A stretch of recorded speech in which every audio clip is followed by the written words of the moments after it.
Hello everyone.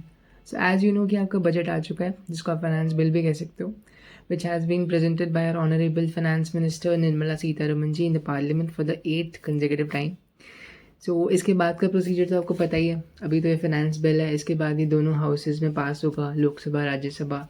Then उसके बाद president के सिग्नेचर होंगे इस पर। Then it will become the act, the finance act 2025, and it will be applicable from FY 25-26 and EY 26-27. Or as the case may be, कुछ specific provisions के case में the applicability will depend on the dates जो कि specified हैं in the finance bill itself, right? And if I talk about the CA students, तो यार आपके लिए तो it is going to be applicable I guess from May 26 onwards, May 26 attempt onwards. उससे पहले अगर आप May 25 में दे रहे हो या November 25 में दे रहे हो या Jan 26 में दे रहे हो, तो this is not of much relevance for you. But obviously आप CA कर रहे हो तो नॉलेज के लिए तो बजट पढ़ना ही है कि क्या चेंजेस आए हैं, right? So let's move on to our changes of this budget. So यार, इस बजट का सबसे बड़ा पॉइंट क्या है जो कि न्यूज़ चैनल पे छाया हुआ है, भाई तूफान मचा रखा है उस खबर ने, डैट इज़ कि 12 लाख तक की इनकम पे कोई टैक्स नहीं। अब कितना सच है कितना झूठ है वो तो हम पता करेंगे इस वीडियो में सबसे लास्ट में, बिकॉज उससे पहले I am going to list down few other amendments जो कि आपके लिए रिलेवेंट हो सकती है। अब भाई दिवाली में जो सबसे बड़ा पटाखा होता है वो सबसे लास्ट में ही फोड़ते हो ना आप, तो ये 12 लाख वाला पटाखा हम सबसे लास्ट में फोड़ेंगे। उससे पहले let's list down few other amendments जो कि बजट में आई हैं। तो सबसे पहला जो पॉइंट है आपका वो है कि a new income tax bill is going to be introduced in the parliament in the upcoming week, income tax bill 2025, which will replace the present income tax act 1961. But ये टाइमलाइन को लेके अभी कोई क्लैरिटी है नहीं कि कब पास होगा बिल, कब एप्लीकेबल होगा, right? So we have to wait for the official updates from the authorities. So next आपकी अमेंडमेंट आई है अपडेटेड रिटर्न वाले पॉइंट में। सो अगर आपको अपडेटेड रिटर्न का कॉन्सेप्ट पता है, then you must be knowing कि you can file your updated return within 24 months from the end of the relevant assessment year with an additional tax of 25% if you are filing it within 12 months and with an additional tax of 50% अगर आप 12 से 24 महीने के बीच में भर रहे हो तो। But now after this amendment, that timeline has been extended from 24 months to 48 months, जहाँ पे आपको एडिशनल टैक्स देना पड़ेगा 60% का अगर आप 24 महीने से 36 महीने के बीच में भर रहे हो तो, and with an additional tax of 70% if you are filing it after 36 months but before 48 months. And ये रेट्स जो आते हैं this comes from section 140B। सो आप 140B में जो अमेंडमेंट्स आई है फाइनेंस बिल में मेमोरेंडम में, you can check, and updated return के लिए you can check 139(8)(a, right? So this is your updated return. So next point है आपका introduction of a new section that is 44BBD, which is a presumptive taxation scheme for non-residents who are providing services to a resident company which is engaged in the business of electronics manufacturing.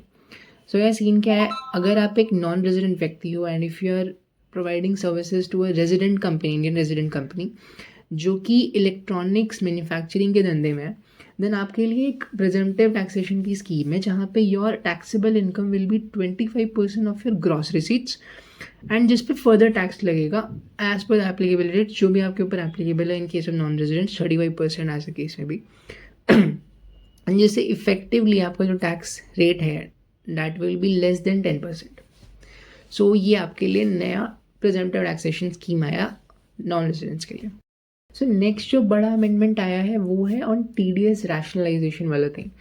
सो बहुत सारे TDS sections में TDS rates reduce कर दिए गए हैं या तो threshold limits बढ़ा दी गई है।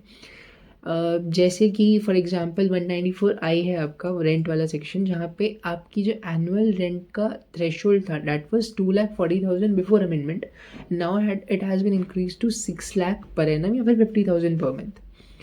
और फॉर एग्जांपल और भी सेक्शन है 194D, H, G, ये जो कमीशन वाले सेक्शंस हैं, यहाँ पे थ्रेशोल्ड लिमिट 15,000 से 20,000 कर दिया गया है।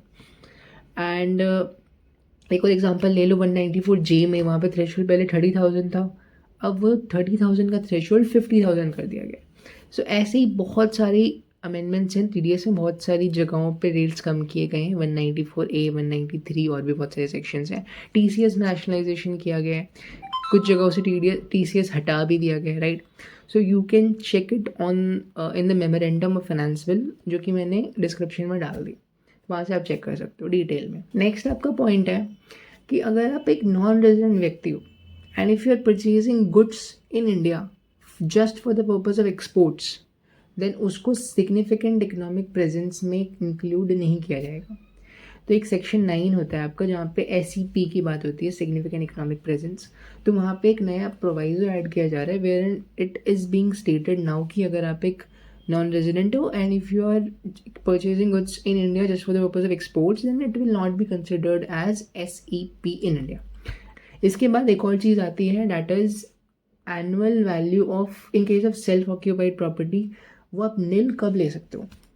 तो पहले जब आपको नील लेना होता था तो उसके लिए कुछ कंडीशंस थी सेक्शन 23 में, बट अब उसको बिल्कुल सिंप्लीफाई कर दिया गया है।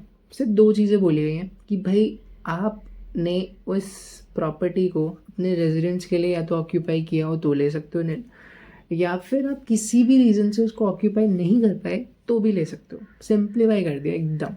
तो पहले ओल्ड सेक्शन कुछ ऐसा था, अब न्यू कुछ ऐसा दिखेगा आफ्टर द अमेंडमेंट। अब आते हैं अपने सबसे बड़े वाले पटाखे पे कि भाई 12 लाख तक की इनकम पे कोई टैक्स नहीं है, tax free tax free tax free. अब ये सुनने में कितना अच्छा लग रहा है, बट एक्चुअली कितना सही है कितना गलत है वो जानने से पहले यू हैव टू नो कि 115 BAC जो न्यू टैक्स रिजीम है उसमें स्लैब रेट्स में भी चेंजेस किए गए। So earlier tax slabs were like this की 0 to 3 lakh nil, 3 to 7 lakh 5%, 7 to 10 lakh 10%, 10 to 12 lakh 15%, 12 to 15 lakh 20% and beyond 15 lakh 30% लगता है। But after the amendments the slab rates are like this कि आपका 0 to 4 लाख नील है, 4 to 8 lakh 5%, 8 to 12 lakh 10%, 10 to 16 12 to 16 आपका 15%, 16 to 20 20%, 20 to 24 25% and beyond 24 it is 30%। भाई साहब इतने सारे स्लैब रेट्स। अब ये जानते हैं कि 12 लाख पे ज़ीरो टैक्स कैसे बोल रहे हैं, बिकॉज अभी मैंने आपको स्लैब रेट्स बताया उसमें आप यू कैन सी कि 12 लाख तक वो टैक्स लगा रहे हैं 5% 10%। तो यार बोल कैसे रहे हैं न्यूज़ चैनल्स पर कि 12 लाख तक की इनकम पे कोई टैक्स ही नहीं है। अब गवर्नमेंट क्या करती है ना, अगर आप न्यू टैक्स रिजीम में 12 लाख पे टैक्स निकालोगे so it comes out to 60,000। अब गवर्नमेंट क्या करती है, वो आपको रिबेट दे देती है 60,000 का, छूट दे देती है 60,000 की। तो रिबेट और टैक्स सेटअप हो गया, आपका net tax payable become zero, जिसकी वजह से वो बोल रहे हैं, हंगामा कर रहे हैं कि भाई 12 लाख तक की इनकम पे कोई टैक्स नहीं है। But this statement doesn't hold good in all the cases. Why? Because आपका टैक्स ज़ीरो हुआ कैसे? रिबेट की वजह से। लेकिन ये rebate is not available in all the cases. ये रिबेट आपकी अवेलेबल है only in case of normal incomes. अगर आपकी 12 लाख की इनकम में नॉर्मल इनकम है, जैसे सैलरी है, PGBP इनकम है, तो आपको मिल जाएगा ये रिबेट और ये टैक्स ज़ीरो हो जाएगा आपका। बट अगर आपकी इस 12 लाख की इनकम में स्पेशल इनकम है, जैसे लॉन्ग टर्म कैपिटल गेन हो गया, या फिर LTCG STCG हो गया ऑन लिस्टेड इक्विटी शेयर्स, या फिर आपका विनिंग फ्रॉम लॉटरीज, ये सब चीज़ें हो गई, तो उन सब पे रिबेट अवेलेबल है ही नहीं। सपोज अगर आपकी 12 लाख की इनकम में 10 लाख सैलरी है, 2 लाख कैपिटल गेन है, देन वो 10 लाख की जो सैलरी है उस पर जो टैक्स आएगा वो तो रिबेट से सेट होकर ज़ीरो हो जाएगा। बट ये जो कैपिटल गेन पे टैक्स निकलेगा ना, 15%, 20%, 12.5% जो भी है, वो आपको देना पड़ेगा प्लस सेस, उस पर कोई छूट नहीं है आपकी, राइट। सो ऐसा हर बार कहना कि 12 लाख तक की इनकम पे कोई टैक्स नहीं है इज़ नॉट करेक्ट। ये तो हो गई एक चीज़।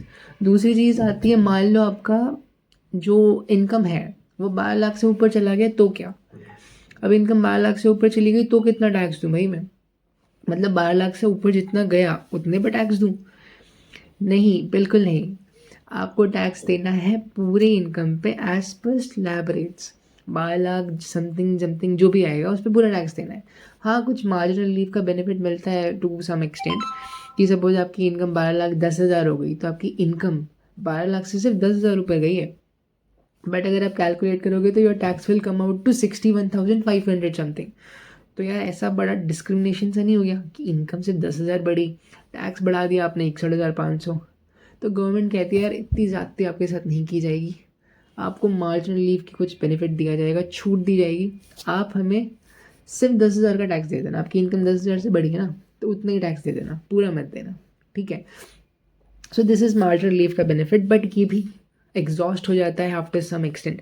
अगर आपकी इनकम 12,75,000 से एक्सीड कर जाती है, देन उसके बाद आपको ये मार्जिनल रिलीफ की सुविधा भी नहीं मिलती है। तो उसके बाद अगर आप कुछ कमा रहे हो then you will have to pay taxes on the full income as per the slab rates, पूरा टैक्स जाएगा आपका, राइट। सो ये है आपकी सच्चाई, 12 लाख तक की इनकम पे कोई टैक्स नहीं है। अब ये सही है गलत है वो आप डिसाइड करो, मुझे बताओ, but this is the reality जो मैंने आपको बता दी। And yes, this is it for this budget की क्या क्या अमेंडमेंट्स आई हैं। अमेंडमेंट्स और भी बहुत सारी हैं, छोटी छोटी बड़ी बड़ी बहुत सारी अमेंडमेंट्स हैं। अगर आपको पढ़नी है तो I have attached memorandum, finance bill, FAQs release by CBDT, budget speech, सब कुछ मैंने अटैच कर दिया डिस्क्रिप्शन में, यू कैन सी। सो यार this is it for this video. मिलते हैं नेक्स्ट वीडियो में, तब तक के लिए गुड बाय। हाँ, अगर आपको कुछ मुझसे पूछना है रिलेटिंग टू दिस बजट या कोई भी पॉइंट, कोई भी amendment, then you can connect with me on LinkedIn. And तब तक के लिए बाय।